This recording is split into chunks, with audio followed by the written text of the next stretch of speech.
Bueno, buenas tardes, bienvenidas y bienvenidos. Un gusto volver a encontrarnos acá en este espacio del Seminario Permanente de Investigación y Acción en Derecho a la Ciudad.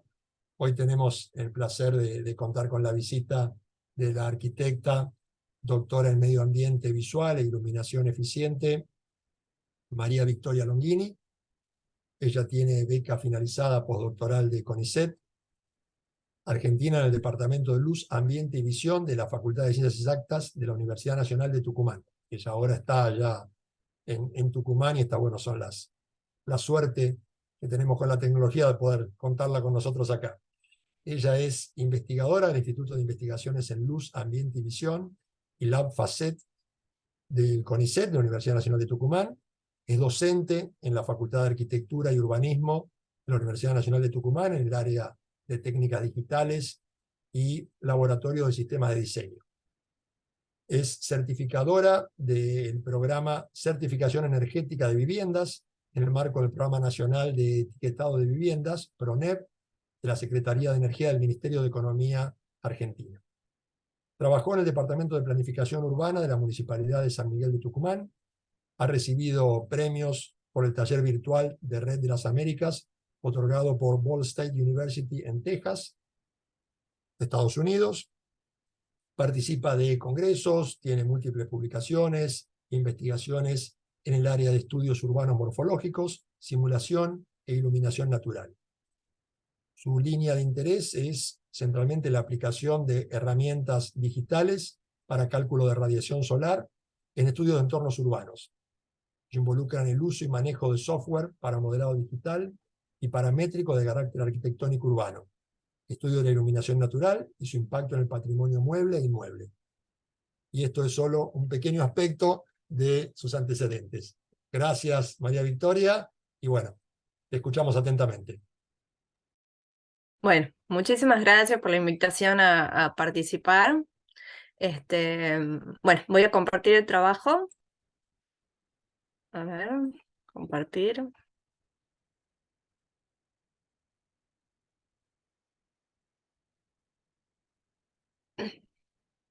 Cerrar acá.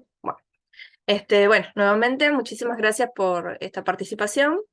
Me avisan cualquier cosita si se ven las diapositivas, todo bien.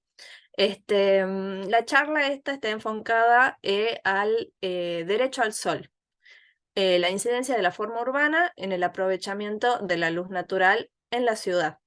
Vamos a ver varios ejemplos de ciudades con las que estamos trabajando con el grupo de investigación, con distintas problemáticas. Entonces, en esta charla, básicamente los invito a proponer un ámbito de debate acerca de las problemáticas actuales que, bueno, han sido retomados a raíz de la pandemia esta que hemos vivido, sufrido, provocada por el virus del COVID, respecto de todas las problemáticas estas de asoleamiento, accesibilidad de la luz natural, por lo tanto de la radiación solar, en los recintos urbanos específicamente, en todos los recintos urbanos que tienen que ver con espacios de salud, de hábitat, de habitar, y los mismos espacios interurbanos como áreas de saneamiento eran como las primeras problemáticas que estábamos trabajando. Y en base a esto, bueno, reflexionar un poco sobre la importancia de esto y el desarrollo de las pautas o estrategias de diseño para aprovechar estos espacios con un pleno uso de la luz natural y que respondan a distintas problemáticas respecto del confort o de las condiciones estas de asoleamiento y calidad ambiental, sobre todo, vamos a hablar mucho de calidad de ambiente en los recintos urbanos.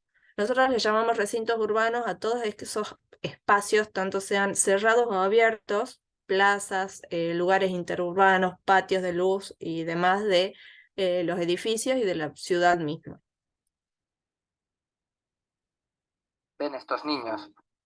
Están en clase en 1932, en París. Y también, por la misma época, en Birmingham, Ámsterdam y Berlín. Se han fijado en los edificios. Todos tienen ventanas enormes o directamente muros abatibles. Son las conocidas como escuelas al aire, también llamadas en la época escuelas antituberculosis. Instituciones especialmente diseñadas para prevenir y combatir una pandemia que venía asolando muchas grandes ciudades durante el siglo XIX y principios del XX, y en las que, como en París, llegó a ser la causa de la muerte de la mitad de los jóvenes fallecidos en todo el siglo XIX. Y es que, durante décadas tras el descubrimiento del bacilo de la enfermedad por Robert Koch, lo único que se supo es que la bacteria era infecciosa, que sobrevivía en los lugares más oscuros y polvorientos, y que el sol y el aire limpio y el reposo mejoraban a los pacientes.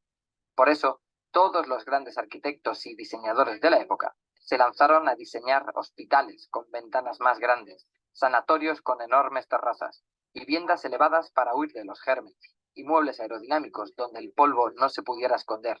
Y así nació la arquitectura modernista, el gran ejemplo de cómo las pandemias han dibujado desde siempre la forma de nuestras ciudades.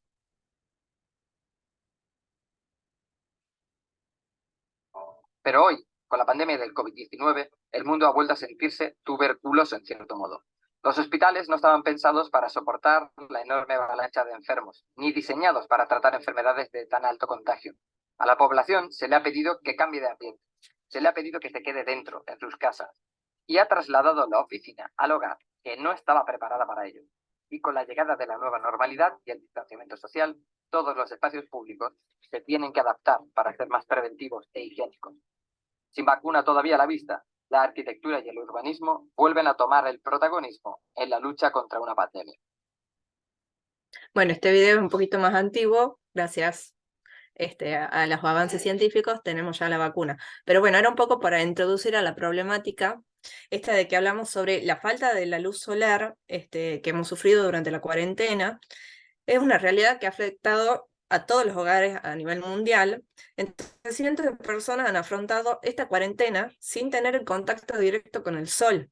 Y eso es algo esencial para el ser humano. Nos hemos dado cuenta de la manera difícil de esto, los que estudiamos y los que no estudiamos sobre el tema. Entonces, la falta de radiación solar, les vamos a llamar así, en los recintos urbanos, es una problemática que se ha puesto en este último tiempo en un debate sobre la mesa importante como un tema central de distintas interdisciplinas. Entonces, por ejemplo, los especialistas en salud han recomendado expresamente que una exposición controlada a la luz directa es beneficiosa para incrementar, por ejemplo, los niveles de vitamina D en el cuerpo y fortalecían el sistema inmunológico. Entonces, bueno, todas estas ciencias e interacciones interdisciplinarias, digamos, nosotros le encontramos el vínculo, digamos, con esto de la influencia de la radiación solar y por ende, como la morfología urbana impide o no el paso o vivir esta radiación solar. Entonces, bueno, la problemática es en base a lo que es habitabilidad, acceso a luz natural y la captación de radiación solar. Entonces nacen todas estas necesidades y nosotros iniciamos la búsqueda, digamos, de aportar con herramientas que ayuden a solucionar esta problemática. Básicamente hay normativas en la ciudad que no nos están colaborando a enfrentar estos problemas.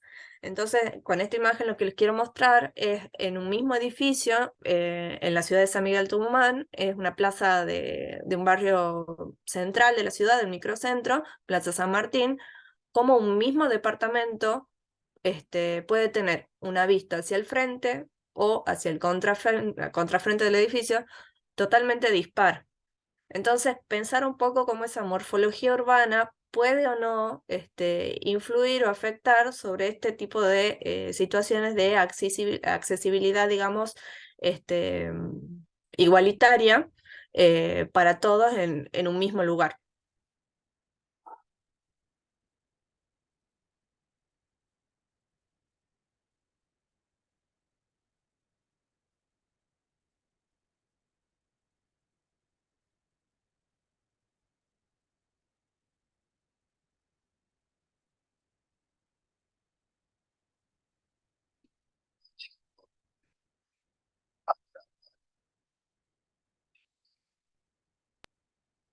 Vicky, no se está escuchando con audio. No sé si lo querés pasar con audio o no. Ah, bueno, a ver. Bueno, Ahí justo termino, sí. así que Habla solo, ahí Ahí. se escuchó el último. Bueno, en realidad el personaje este salía y lo único que decía era, necesito un poquito de este sol, unos rayitos de sol. No sé si han visto la película, es la película Medianeras. Perdón, esta es la película del hombre de al lado. Tengo varios fragmentos de películas que tienen que ver con estas cosas y que me parece que encontrar también en la cinematografía ideas sobre esta problemática es importante y nos hace también como conectar un poco con la realidad y no solo desde la investigación científica. Entonces, bueno, volviendo a esta problemática, hablamos entonces de la ausencia de soluciones efectivas de diseño arquitectónico urbano, porque bueno, como veíamos recién en el videito, tenemos un vecino que intenta por todos los medios romper una pared, hacer un hueco en esa pared, sin ningún conocimiento o consenso sobre esto, y bueno, se suceden estas vinculaciones justamente entre las medianeras y entre los diálogos con los vecinos, de que hasta dónde llega tu derecho o cuáles son las reglamentaciones al respecto y si estas reglamentaciones son correctas o no, o qué podemos hacer al respecto para poder hacer estudios y avalar pautas para nuevas normativas, ¿sí? Que aprovechen o resuelvan esta problemática del acceso a la luz natural y asegurar así la habitabilidad en los recintos urbanos. Entonces, bueno, podemos hablar de los distintos puntos o ejes de estas situaciones, que son los códigos de planeamiento y su relación directa con las regulaciones en el desarrollo de los entornos urbanos y de las ciudades, cómo se planifica la ciudad, si esa ciudad es sustentable o no, cómo se realiza la gestión ambiental de esta ciudad y las leyes que rigen eso y los cuerpos y mecanismos de control de policía, digamos, que tienen esas normativas. Cómo quiero yo estructurar la ciudad con el tejido urbano, para dónde crecen las ciudades y cómo crecen, sin perder nunca de vista esto del crecimiento excesivo e inevitable de los intereses inmobiliarios, digamos, y cómo esto puede influir o no en el potencial energético urbano, que por ejemplo ahora está muy en vogue, sobre todo, bueno, ha habido toda esta cuestión de la certificación energética de viviendas y la necesidad de energías renovables y la incorporación al tejido eléctrico, digamos, de energía desde las propias viviendas, bueno, pero para eso hay que generar un marco legal que ampare todas estas cuestiones para poder hacerlo factible. Entonces, bueno, desde el diseño y cómo crecen las ciudades, nosotros lo que realizamos es el estudio básico de los códigos de planificación y edificación en la relación directa con las regulaciones del desarrollo de estos entornos urbanos. Y acá es donde entran los marcos legislativos y los cuerpos o mecanismos de control de estas leyes. Si bien existe normativas al respecto, hay una tendencia, digamos, al aumento de la demanda energética.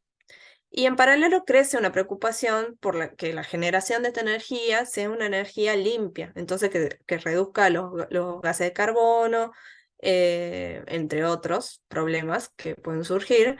Entonces, también pasa por el tema de la distribución de la energía, si es centralizada o descentralizada.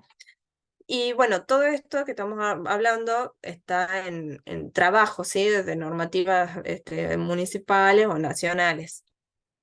Y parece, porque aquí volvemos al punto de que todas estas legislaciones parecen que no están acompañadas, ¿sí? Con esta morfología urbana.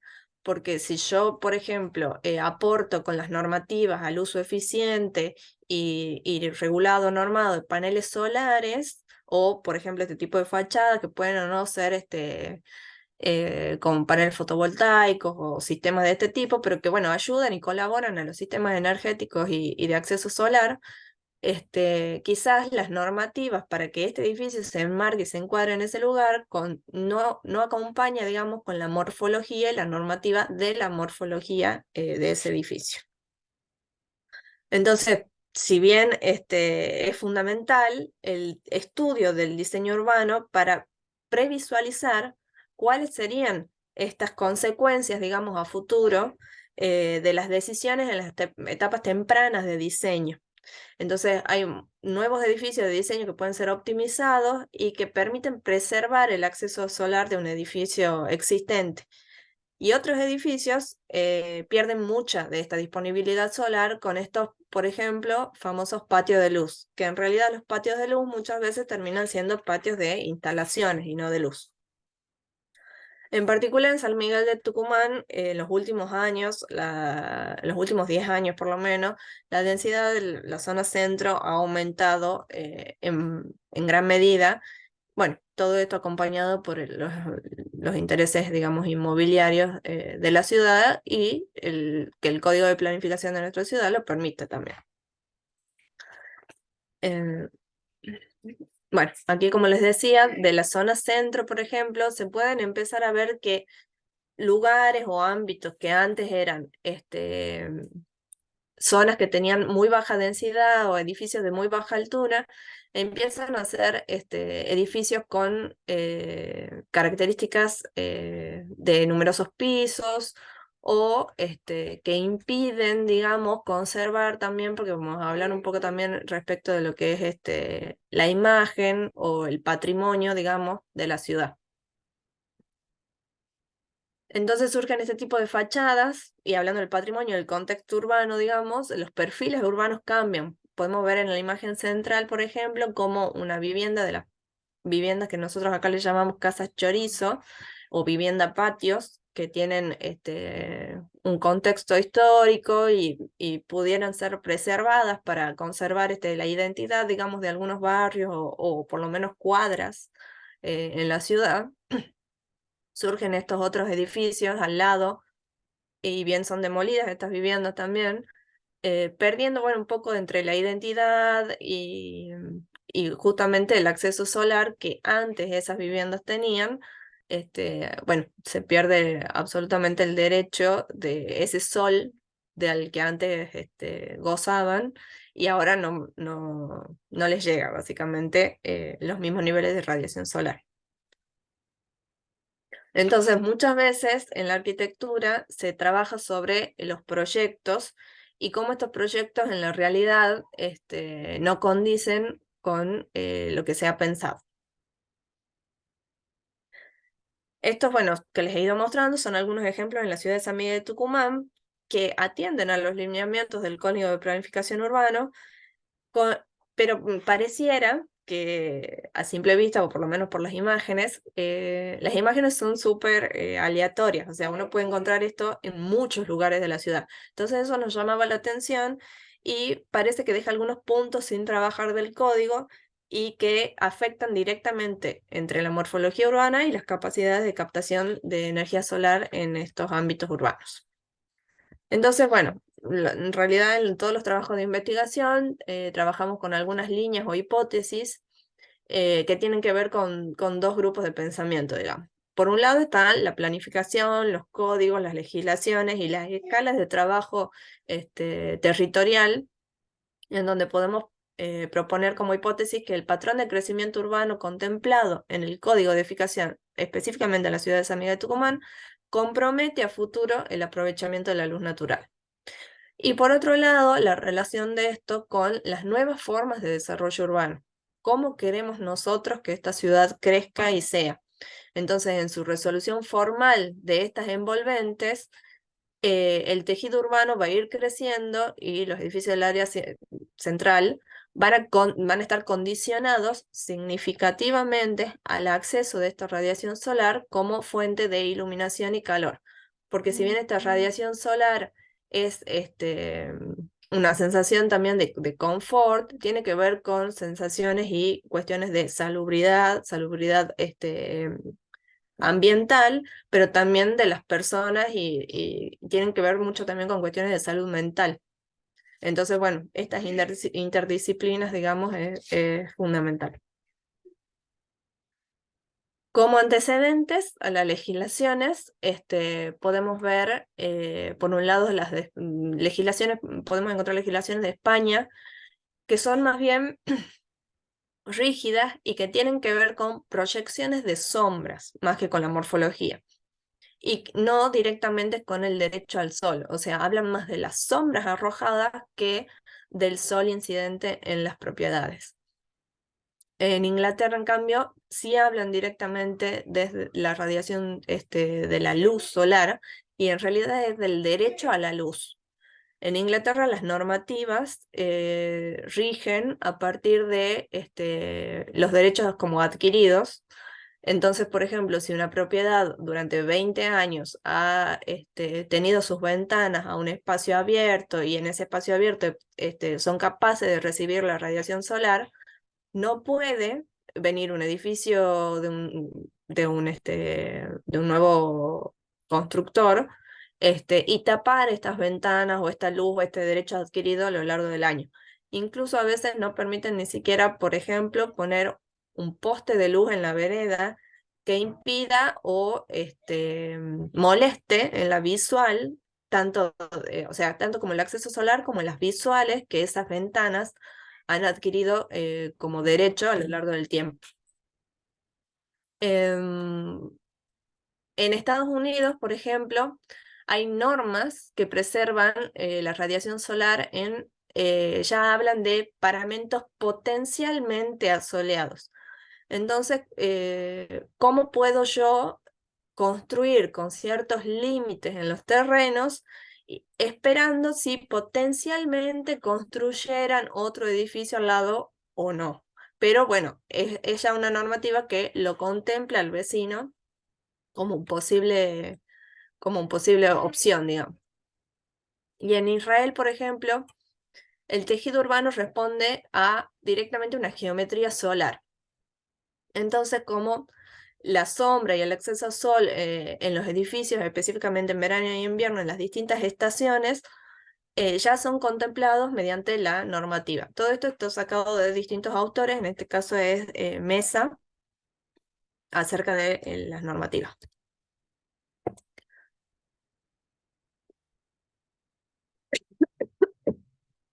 Me van a disculpar.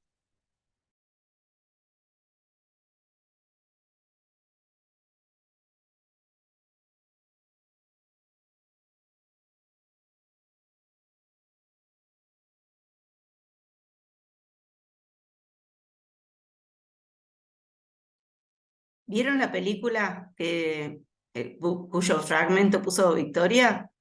La del El vecino de al lado. Buenísima, buenísima esa película. Excelente Aparte esa. está bueno como, yo no la había pensado en relación tanto al derecho a la luz, porque no lo había pensado de ese lado, pero siempre lo veía del lado del patrimonio. No esto Claro, es verdad. Como está con la casa Curuchet, Sí. y cómo está hablando así, pero esto, ¿qué derecho tenía para abrir o no, destruir ese patrimonio para uno y para otro era realmente eso, el acceso a la luz. Y cómo se repite esto, que también que yo no conozco Tucumán, cómo se repite esto que nos pasa acá y que vemos que pasa en todos lados. Vamos, la construcción especulativa en Sí, detrimento del valor de los derechos de la mayoría, como vamos viendo en todas las presentaciones, que se va apareciendo a lo largo de todo el país. sí, las excepciones que supongo que habrán, que viste que los edificios, poner en la costa ves un edificio que antes tenía luz, de repente le hacen otro al lado y toda esa gente se queda Sí. sin luz, sin sol natural. La casa de Le Corbusier, sí, dice Pablo. Era Sí, esa. esa, la casa Curuchet. Acá en Mar del Plata hubo varios procesos que sean, bueno, medidas cautelares y demás por edificios que se han construido en la costa y que tapaban las casas tradicionales de Mar del Plata que tenían vista al mar, por ejemplo, Claro. y después le construían un edificio en la cuadrita sobre la costa y le tapaban la vista al mar, o en la playa Alfonsina, cuando hicieron la estructura del parador, que hoy está, donde está la confitería antes de bajar, también ahí hubo un montón de conflicto en su momento, porque la playa se quedaba sin, de hecho, hoy se queda sin sol a las 5:30 de la tarde. Sí, Esas sí. cuestiones también.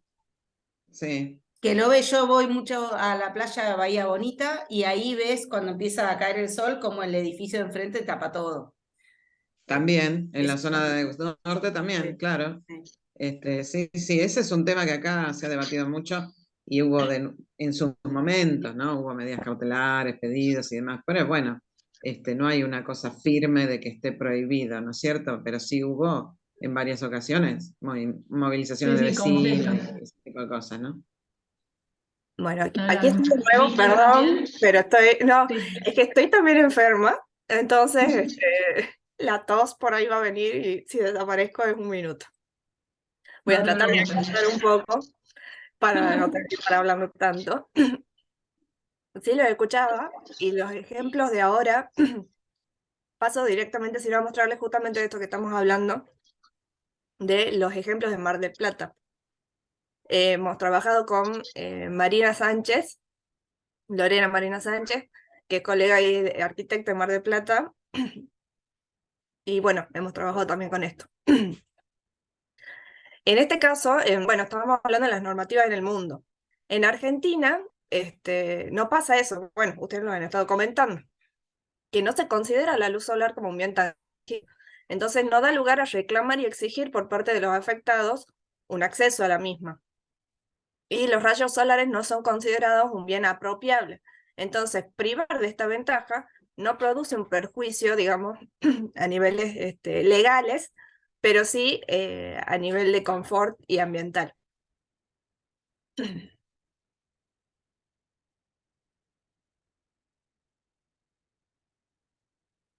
En Buenos Aires hay algunas legislaciones que tienen que ver con esto, que se van acercando a el aprovechamiento de la luz solar. Entonces, hay algunas normativas en el Código Urbano de Edificación de la Ciudad Autónoma de Buenos Aires, que ha estudiado el autor Mesa también, que dice que deberán emplazarse de tal modo que se asegure el asoleamiento durante al menos 3 horas en invierno, que es nuestro periodo, digamos, más corto de acceso solar en general en las viviendas, y de por menos el 50% de los locales de primera clase de cada unidad de vivienda, porque no es lo mismo la necesidad de sol que puede haber, por ejemplo, en un lavadero, que son locales habitables B o C, o en locales como, por ejemplo, un living comedor. A ver si se llega a escuchar esto.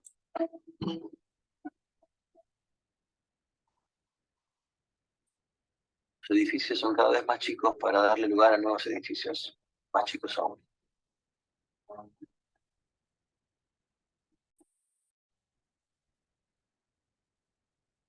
Apartamentos se miden en ambientes y van desde los excepcionales 5 ambientes, con balcón terraza, playroom, dependencia de servicio, baulera, hasta el monoambiente o caja de zapatos.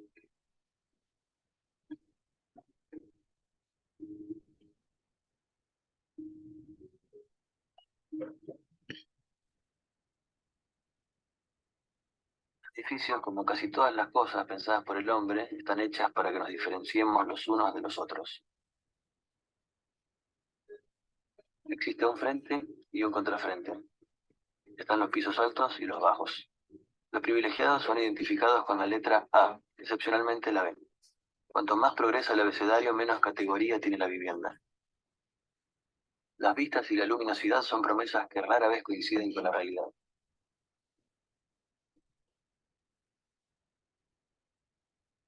Bueno, este video sí era de medianeras. ¿Se ha escuchado algo? Sí.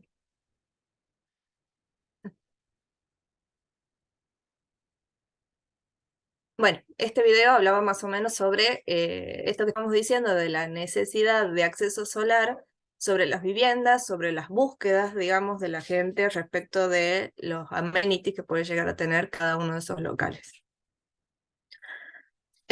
Para eso, bueno, hemos planteado la problemática, ¿sí? Entonces, ¿qué hacemos nosotros en general con esta problemática? Trabajamos mucho con la simulación y la previsualización de todas estas posibilidades que puede haber al respecto. Entonces, estudiamos la información base, los códigos de planificación urbana en Tucumán, hemos replicado también en Mar del Plata y en otras ciudades, estudiamos estos códigos, aprendemos a leer las planillas, vemos cuáles son las ordenanzas, las normativas, las restricciones sobre cada local, Luego hacemos modelados 3D de estos espacios con ciertas simplificaciones, porque no podemos seguir exactamente toda la trama urbana, para hacer, digamos, las simulaciones de estos edificios. Y bueno, llegamos a maquetas virtuales que son bastante parecidas a los entornos urbanos en los que trabajamos. Y por último, hacemos esos análisis de simulación o de radiación solar, digamos, de cada uno de estas locaciones con archivos de clima y una serie de información interna del archivo que nos permite tener algunos resultados y poder darnos una idea de cómo esta morfología del edificio puede o no afectar estas situaciones en un contexto urbano. Entonces, usamos el proceso de simulación para analizar cuáles son las consecuencias del proceso actual de densificación de una ciudad y cuáles son las consecuencias a futuro si se continuara con la aplicación de estos códigos de edificación que privilegian muchas veces los beneficios inmobiliarios y comprometen las condiciones de salubridad y el derecho a la luz natural. Entonces, tomando una nueva mirada hacia una planificación urbana, la podemos entender como fundamental en la incorporación de este recurso solar del que estamos trabajando. Y es una estrategia de diseño en general, este recurso solar, para generar un nuevo paisaje urbano. Pero ese paisaje urbano va a estar generado con métricas o indicadores que serían los que surgen de todas estas simulaciones y estudios en general de la ciudad que tratamos de hacer nosotros. Lugares en donde los hemos aplicado, que son distintos casos de estudio. Hemos trabajado sobre áreas centrales, ciudades completas, lotes pequeños, patios, sobre cuadras y sobre manzanas completas. Entonces, bueno, esta es una maqueta que hemos realizado del área central de San Miguel de Tucumán. Hemos realizado las mediciones y simulaciones y obtenemos algunos resultados que son importantes a niveles, digamos, cuantificables, porque si nosotros hablamos o tratamos de modificar las normativas o las reglamentaciones, creemos que es muy importante que haya estudios que respalden, digamos, estos intentos, digamos, de cambios al código con fundamento teórico, ¿sí? Y con números sobre todo. Porque justamente como veíamos las normativas de Buenos Aires, hablaban de 3 horas o de un 50%.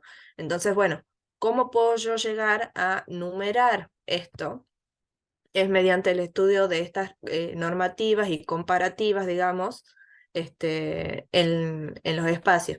Y como uno por ahí, por ejemplo, en este caso, cuando estudias las cuadras, pueden ver que la morfología 2 o la 3 son muy disímiles, pero en realidad, a niveles numéricos y resultados, digamos, hay una diferencia de 1 kilowatts por metro cuadrado.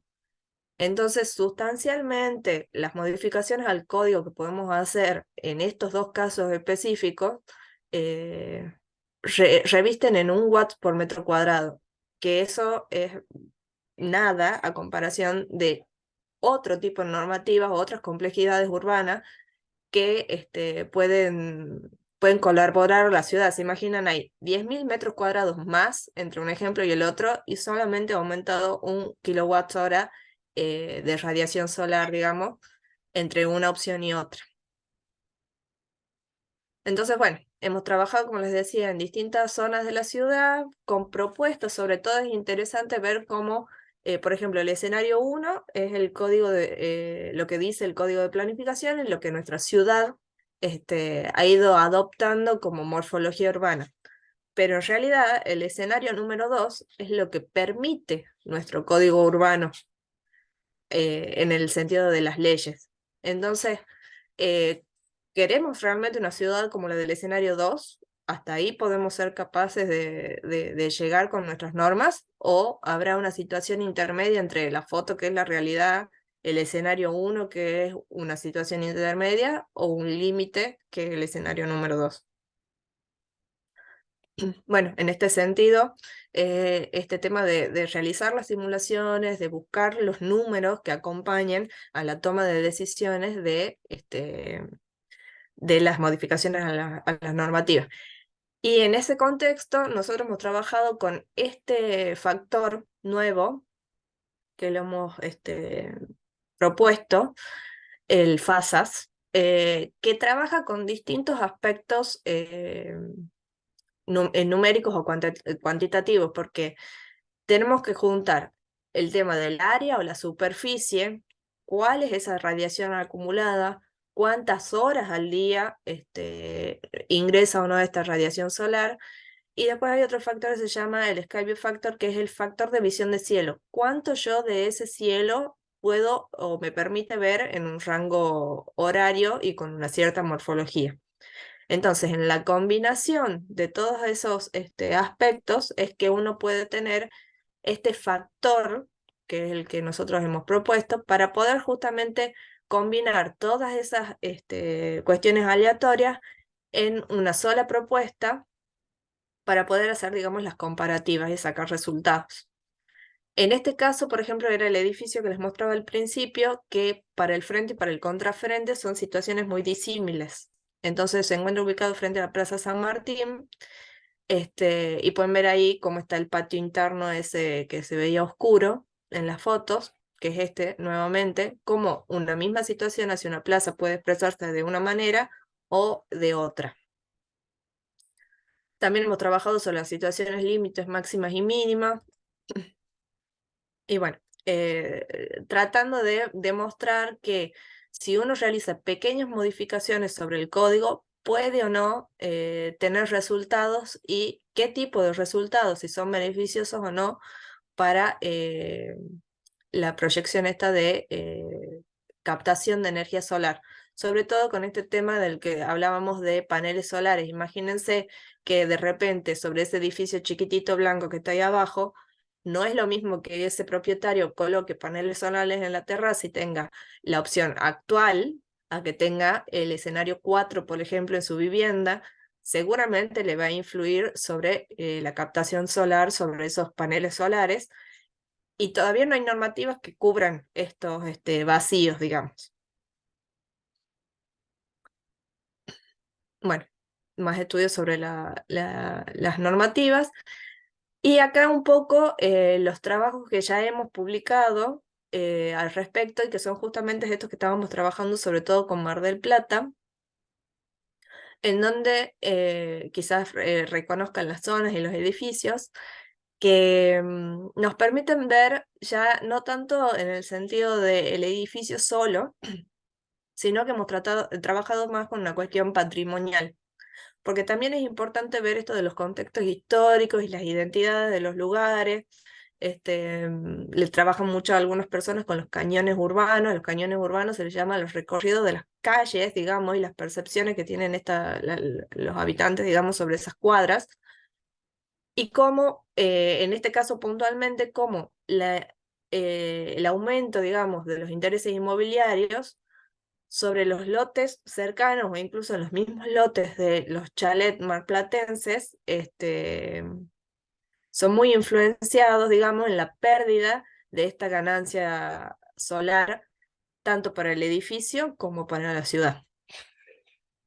Entonces, por ejemplo, el chalet de Ave María y el edificio Uncañi, en Mar del Plata, hemos realizado algunos estudios acerca de cómo ese chalet que estaba ahí en un terreno grande, digamos, que no tenía este edificio, que tiene todas las vistas al mar y demás, cómo fue en detrimento, digamos, de ese chalet y de las posibilidades que tiene este lugar para poder seguir favoreciéndose, digamos, de esta condición solar que tenía antes. En Tucumán, por ejemplo, se ha dado el caso de Casa Azúcar, que a través de una movida de gente que se interesa, digamos, en el cuidado del patrimonio y de la misma sociedad, ocurre mucho que los nuevos edificios toman sectores de la ciudad aleatorios. Entonces, las casas chorizo, estas viviendas que les mencionaba al principio, son demolidas y casi que no hay tiempo en hacer ningún trámite expeditivo para poder detener estas demoliciones. En este caso, la Casa Zúcar luego se ha convertido en el museo de la ciudad.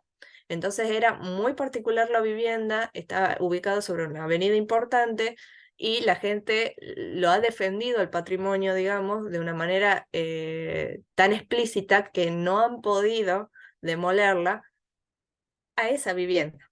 Pero a la de al lado, donde dice ahí Casa Zúcar, después al lado dice Torre, era una vivienda que no contaba con el valor patrimonial suficiente, parece, para sostenerla. Entonces sí han construido el edificio en el terreno de al lado.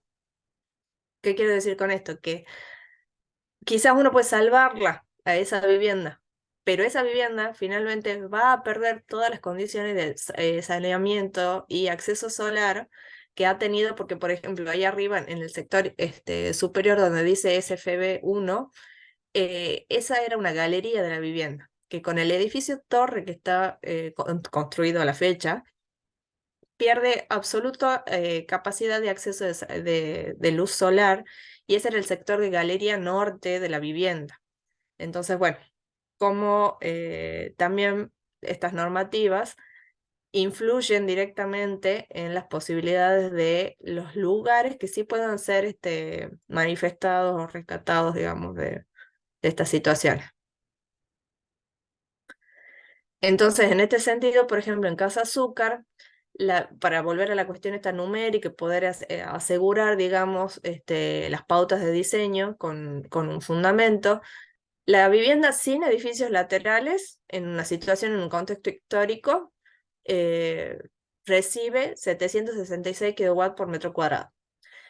En la situación con las torres vecinas recibe 517, pero con ciertas pautas o propuestas que hemos estado a partir de los valores que nos da el FAS, a partir del estudio de las normativas, a partir de las restricciones con una variación en las simulaciones de distintos grados, alturas y medidas, nos deja en 763 kWh en metros cuadrados, que es bastante más cercano a la situación en el contexto histórico similar de las torres vecinas, que tienen en sus inicios la vivienda.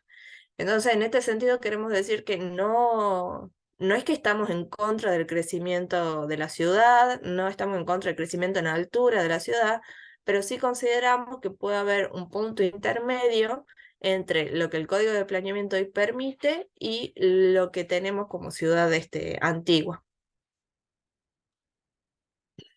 Bueno, acá podemos ver cuál era la foto de la obra pre-intervención y la obra con la intervención.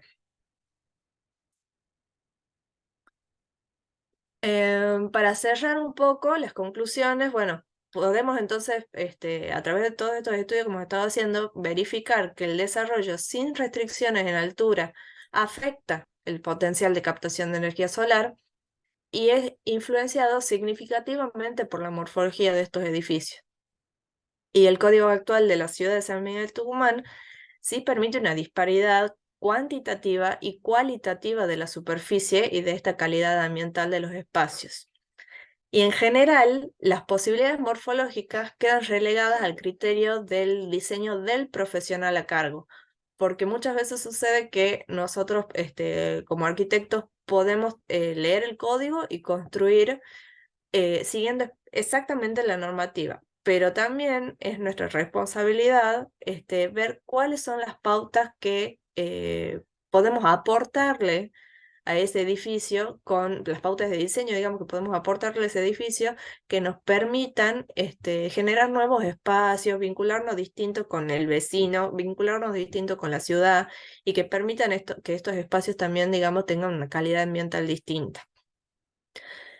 Por otro lado, la importancia, digamos, del potencial de la simulación como una herramienta de predicción para mediar entre las relaciones, digamos, entre las decisiones, entre la morfología y la calidad energético-ambiental de cada uno de los diseños.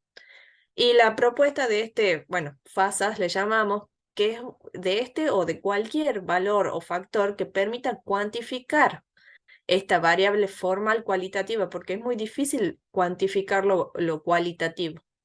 Entonces, para habilitar este factor, y proponer distintos escenarios en la relación, digamos, de esta forma y espacio respecto del potencial de captación de energía solar.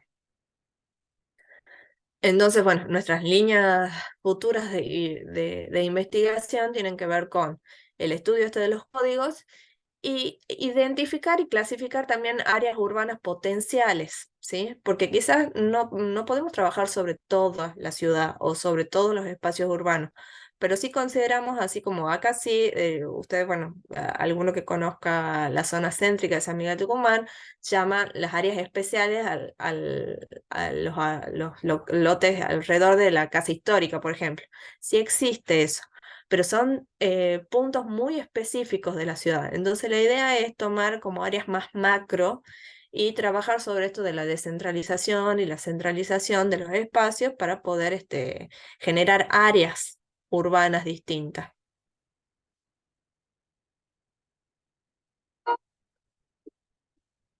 Todos los edificios, absolutamente todos, tienen una cara inútil, inservible, que no da ni al frente ni al contrafrente. La medianera, superficies enormes que nos dividen y nos recuerdan el paso del tiempo, el smog y la mugre de la ciudad.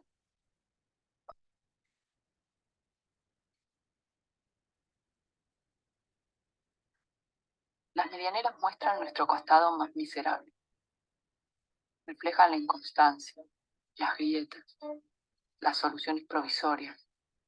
Es la basura que escondemos debajo de la alfombra. Solo nos acordamos de ellas excepcionalmente, cuando vulneradas por las inclemencias del tiempo dejan filtrar sus reclamos. Contra toda la opresión que significa vivir en estas cajas de zapatos, existe una salida, una vía de escape, ilegal, como todas las vías de escape, en clara contravención a las normas del Código de Planificación Urbana. Se abren unas minúsculas, irregulares e irresponsables ventanas que permiten que unos milagrosos rayos de luz iluminen la oscuridad en la que vivimos.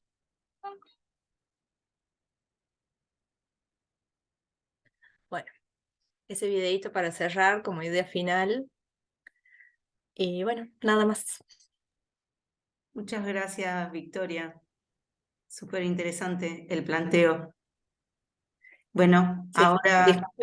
disculpa por la interrupción ahí en el medio y si ha sido muy largo, ¿no? No pasó. Un ataque de tos, no pasa nada.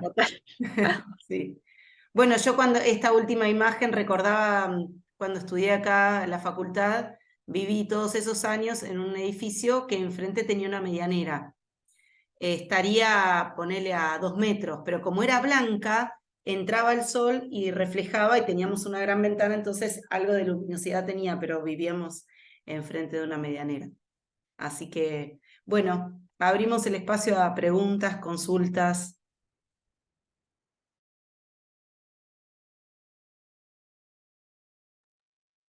Bueno, mientras esperamos que por ahí haya alguna consulta, yo te quería agradecer, Victoria, la verdad que me pareció súper interesante. Había visto algunas de las cosas que tenías hechas con Lore, que ahí se sumó. Sí, ahí está Lore. Sí. Bueno, muy interesante esto, que supongo que estarán trabajando también en conjunto con el tema de la definición de las áreas de protección.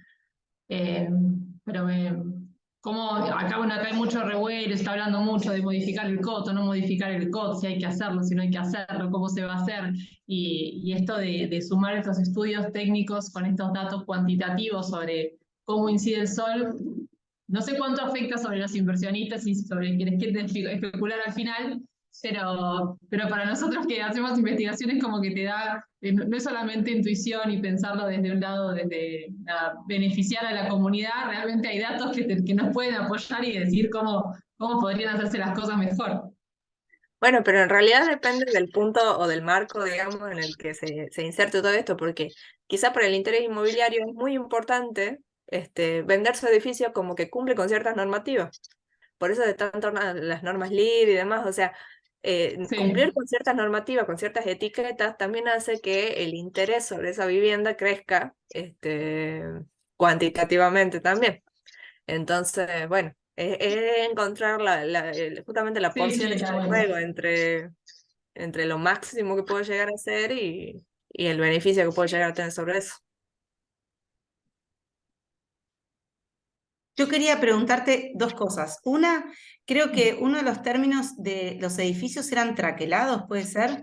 Eso levanté la mano en el momento, un término Ay, que no, yo desconocía, que no sé a qué hacía referencia, como una característica del edificio. no recuerdo. Bueno, Sí, el y, lado o- no. y otra, si ustedes, digamos, ya tienen pensados cómo sería una adecuada regulación del uso de la luz y del sol. Por ejemplo, vos planteaste cómo está en el Código Civil, cómo sería adecuado que eso estuviera regulado, si lo han pensado. Bueno, de las últimas cosas que hemos estado midiendo, digamos, y simulando, sí hemos llegado a una cuestión más numérica y es lo último de Caso Azúcar, que habla sobre una porción de grados sobre puntos máximos y mínimos, que no está desarrollado como idea general. Es muy difícil también hacer una generalización. Por eso la importancia de la simulación en cada uno de los aspectos, porque para cada ciudad y cada entorno urbano los parámetros van a cambiar. Entonces es importante hacer la simulación de lo que existe en la realidad, porque una cosa es partir desde ciudades nuevas, por ejemplo, y otra es partir de lo existente. Entonces, a partir de lo existente, ¿cuál puede ser la regulación nueva para frenar lo que está pasando y a partir de eso avanzar o mejorar? Claro, se me ocurre que se podría hacer un informe en cada caso previo a la Claro. construcción de un edificio, pero eso no está No, regulado, no tanto la digamos. construcción de cada uno de los edificios, pero es tomar esto de las áreas potenciales, porque, por ejemplo, el microcentro acá en San Miguel de Tucumán está absolutamente consolidado casi, y la vida útil de esos edificios a 50 años, que es lo que se contempla generalmente, no va a ser muy modificada, digamos, por la edad de las viviendas. Pero más hacia o zona norte o zona sur, en donde existen estas viviendas tipo casa chorizo, que su fin siguiente sería construirse en una vivienda en altura. Entonces, ¿qué va a pasar con esos lotes? Es como generalizar ciertas situaciones, pero no podremos, es casi imposible hacer una generalización, digamos, una individualización, no una generalización. Hola Hola Creo que a Lore todos. quería decir algo. Sí. Hola. Perdón porque venía a las corridas y no podía incorporarme. Igual tengo la suerte de ya conocer el trabajo de Victoria. Yo creo que es sumamente importante porque en realidad se puede sumar, por ejemplo, hay varias maneras en que se puede incorporar a una normativa. Se puede sumar, por ejemplo, dentro del Código de Ordenamiento Territorial, en algún aspecto en determinados barrios, desde una generalidad y un pedido de impacto particular, que puede ser como el que hoy se pide de impacto ambiental. Se puede sumar, si no, como un copedido del que ya se pide de impacto ambiental, o se puede sumar desde base cero en una nueva normativa que tenga en cuenta lo patrimonial, que en general es lo preexistente, que va a ser intervenido y con lo cual se va a afectar el tema de la luz. Así que, ¿cómo ponerlo? Hay muchas maneras. Y por suerte hay muchas maneras porque en realidad es muy difícil de implementar. Pero en todos esos lugares es posible sumarlo, así como en otro momento no existía el estudio de impacto ambiental que hoy se necesita supuestamente y que no necesariamente se cumple, pero que se necesita para la intervención o la construcción de obras nuevas. Entonces, en ese sentido, hay lugares, intersticios donde se puede poner y sería de suma utilidad. De hecho, hoy en ninguna de las reglamentaciones que nosotros tenemos está prevista la simulación como herramienta. Y en ese sentido es sumamente rica porque permite anticipar lo que puede llegar a suceder. Así que me parece que en los avances que se puedan hacer, todo lo que tiene son aportes.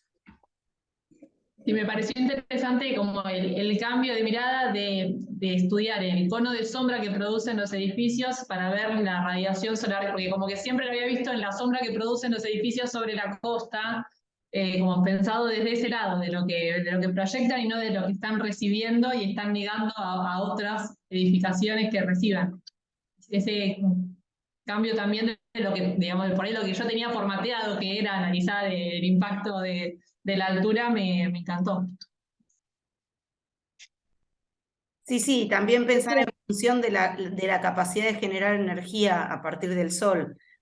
Eso también a futuro supongo Sí, que... tiene, quizás Bueno, es muy difícil por ahí, no es una sola línea, entonces es muy difícil hilar por ahí la cuestión patrimonial con la cuestión energética, con la cuestión formal, con la legal, con el confort, con el ambiente, hay un montón de aspectos que uno trata, por eso tienen que surgir o empezar a aparecer estos otros factores o otra nueva forma, digamos, de pensar la ciudad o de incluir, digamos, bueno, y ahí está la dificultad de en un solo punto, en un solo factor, hacer confluir por lo menos una serie de estos aspectos para poder hablar con alguna base fundada. ¿Puedo preguntar algo?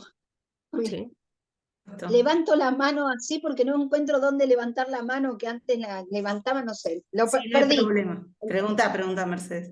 Bueno, no, bueno, claro, arquitectos están viendo lo que van a hacer. Yo pienso si han trabajado sobre lo ya hecho, porque la realidad es que, bueno, ya se construyó. A mí me pasa, hablábamos con Pablo en La Pía, ¿no? Que vivo en Palermo, en Buenos Aires, y bueno, con mi barrio hicieron un desastre. Y bueno, lo que ya está hecho. Entonces, ¿han trabajado, hay algún grupo de trabajo que esté viendo cómo reparar lo hecho? O sea, cómo iluminar los lugares ya oscuros. Por ejemplo, a mí me maravilló que estoy viendo acá en internet Viganela, un pueblo de Italia, Ryukan, un pueblo de Noruega, cómo han iluminado con espejos. Entonces, si están trabajando lo que ya está, porque lo que ya está, ¿qué hacemos? En Podemos realidad, en realidad nosotros trabajamos con muchos convenios con museos en general acá, no tanto con vivienda. Entonces, desde los museos hay mucho estudio acerca de la preservación y la conservación del patrimonio, digamos, mueble y el inmueble.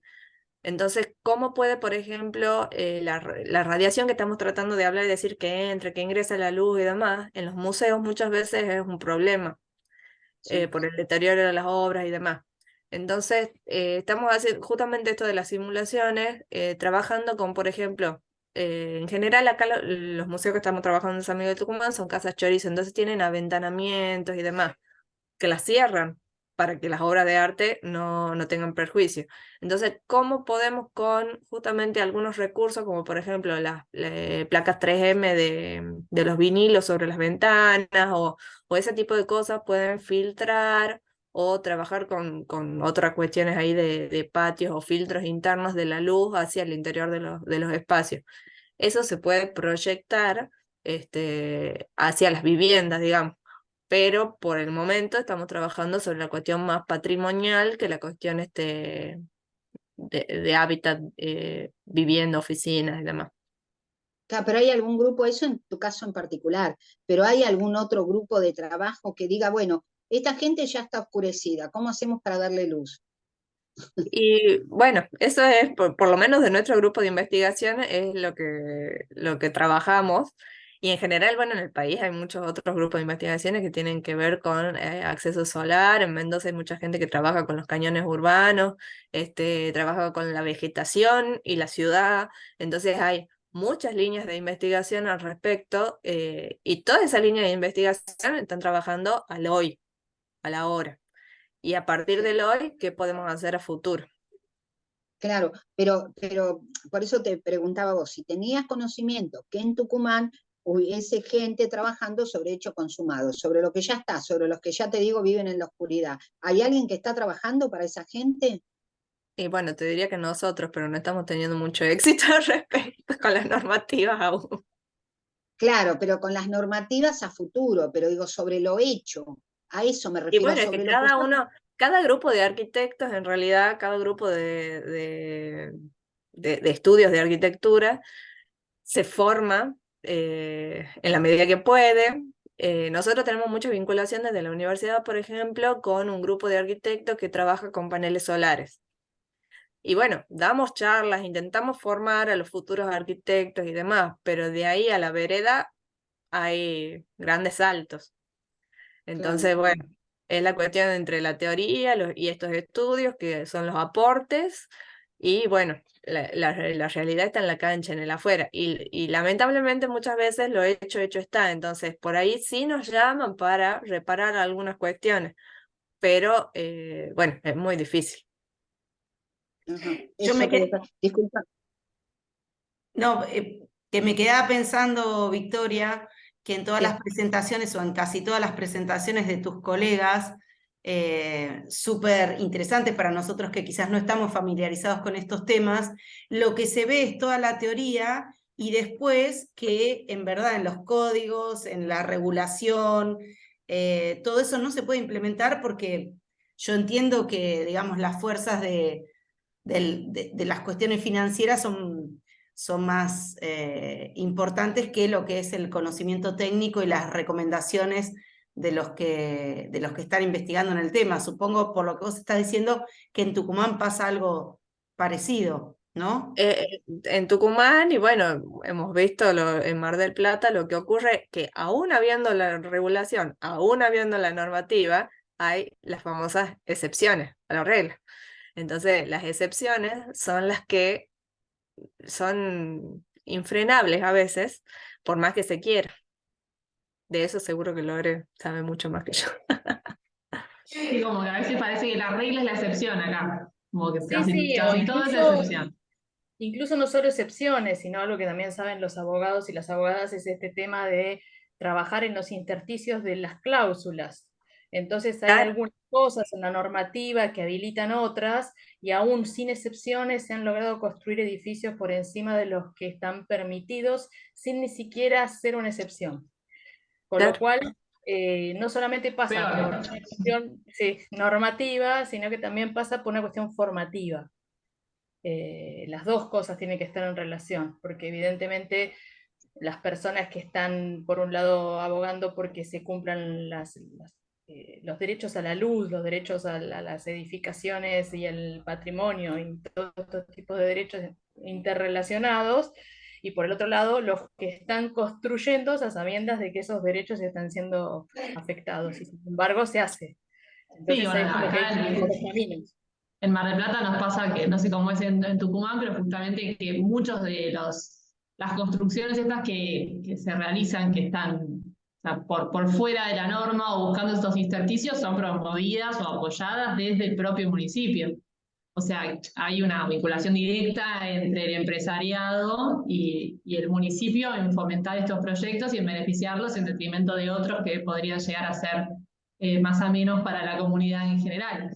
Pero lo que tiene publicidad y lo que está apoyado acá como la mejor propuesta en general son estas construcciones que se veían en todos los ejemplos que vos mostraste. Y no solo desde los ámbitos, porque por ahí uno también habla el privado o el público, pero uno puede hablar desde hotelería o ese tipo de cosas, que son edificaciones nuevas, pero qué sé yo, el crecimiento de las ciudades, los barrios nuevos, es un mismo modelo de vivienda y no importa si la ventana estaba para el norte, para el sur, para el este, para el oeste, la giro a la vuelta de la manzana y tengo las 4 orientaciones de un mismo modelo de vivienda. Entonces, ¿cómo hago para que eso funcione?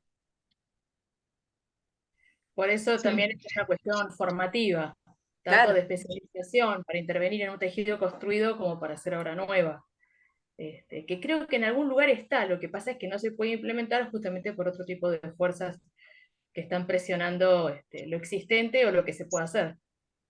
Lo cual no quita el aporte de lo que se está evaluando, y las cosas que se están estudiando, los indicadores que estamos viendo y todo lo que se puede generar para que cuando realmente exista la posibilidad ellos tomen un curso legal y un curso práctico que esperamos que en algún momento tenga. Hay falta como de conciencia, ¿ustedes creen que esa es la explicación?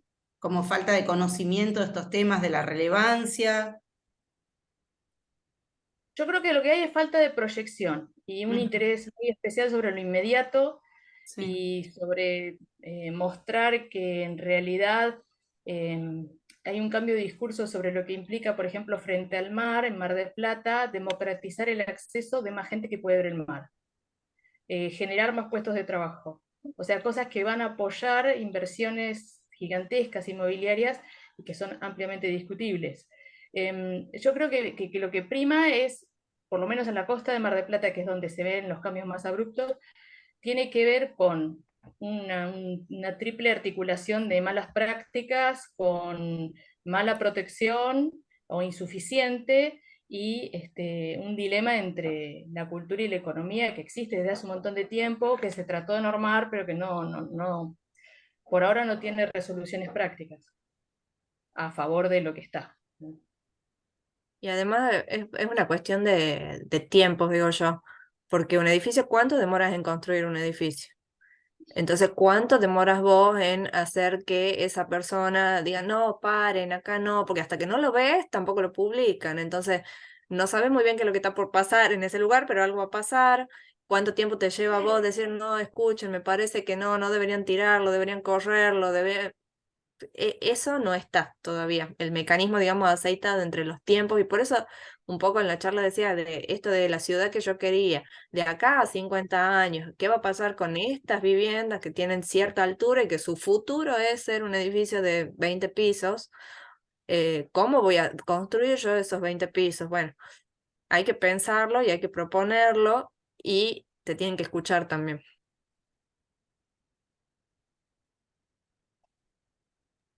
Tienen que tener ganas de escuchar o voluntad, pero bueno, al menos Pero quizás. es esa cuestión entre los tiempos, y vos decís cada Sí. 4 años cambia todo, cada 2 años vuelve a cambiar todo. Tiene otros tiempos, digamos. Que bueno, no es imposible, pero bueno, hay que hacerlo. Es complicado. Hay que seguir insistiendo. Bueno, Así es. no sé si hay No sé más si- preguntas, consultas.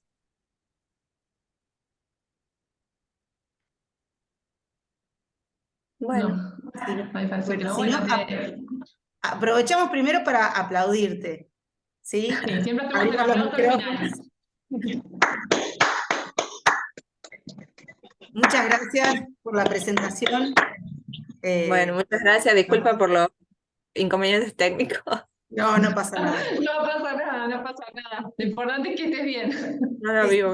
Me asusté en un momento. Hace Lo una importante semana es que estés difícil. bien. Hace una semana difícil. No, y justo No, estoy interesante también lo que planteaste hoy, Steffi, de la película esa que a mí me encantó, la película El vecino de al lado, esa puja entre lo que es, digamos, la preservación del patrimonio y la luz del vecino. Y quién, aparte, qué sujeto era el que preservaba y qué sujeto era el que pedía luz, ¿no? Que es como muy Claro. representativo de las pujas que hay, quizás entre lo más popular y por ahí las Sí, fuerzas después del lo ves un dinero. montón también en los comentarios cuando se publican las obras de restauración, o la puesta en Sí, valor, sí. o cuando se hace inversión en cultura, empezás a ver ahí un montón de esas cosas de crítica de por qué se gasta en eso, esa casa vieja, que para qué la queremos. Sí. Empieza a aparecer eso también, que en la película está genial igual, la película está muy buena. La película es muy buena y hay varias Claro. películas. La otra película es Medianeras también, y hay Ah, otra esa película vi. española. ¿De qué trata Medianera? No, me quedé con las ganas. Ahora después voy a chusmear igual. Pero Bueno, de esta problemática es gente que quiere vivir en un departamento, entonces en el medio de la historia de la vivencia dentro del departamento, y cómo van incluso peleándose porque el vecino le quiere hacer un hueco por ponerle el aire acondicionado y un montón de otras cosas, digamos, pasan estos recortes así como explicativos de esa cuestión. Entonces, bueno, en los recortes, digamos, el explicado ese está bueno como resumen, pero bueno, en realidad es la misma temática. genial. Ahí, Pablo, sí, Pablo. ¿querés hacer una? Sí, Sí, en realidad felicitar a la expositora y una nota de color sobre la casa Curuchet, como decía la hija de Slavin, que es una casa que pertenece al diseñador Le Corbusier, no estuvo en el país y creo que la dirigió Amancio Williams, ¿no? Que es el que hizo La Casa del Puente, entre otras cosas.